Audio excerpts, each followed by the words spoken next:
મારું નામ સાદા વિંદોરી છે, રાકેશ પટેલ છે, અમારા ભાઈ છે નાના. અને અમે દર વર્ષે શ્રી સંતા મહારાજના 194 આ વખતે સમાધિના મહોત્સવ માટે આનંદ મેળાનો પ્રયાસ કર્યો છે. ને ઇકોલા હોલ, વાસુદેવાલા સ્કૂલ બેઉમાં અમે વિવિધ રાઇડ્સો લાવ્યા છે, જેમાં બધી નાના મોટા બાળકો માટે, મોટા માટે ખાણીપીણીના સ્ટોલો બધા અવેલેબલ છે અને આજથી શરૂ થઈ જશે.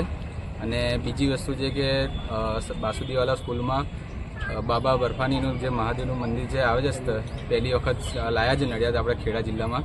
એ માટે તમે દર્શન કરો, અમે એ જ ઈચ્છીએ છીએ. સમય અત્યારે જે 6 વાગ્યાથી સ્ટાર્ટ થશે અને જ્યારે પૂનમ છે જે એકમ બીચ છે ત્યારે સવારના 12 વાગ્યાથી સ્ટાર્ટિંગ થશે.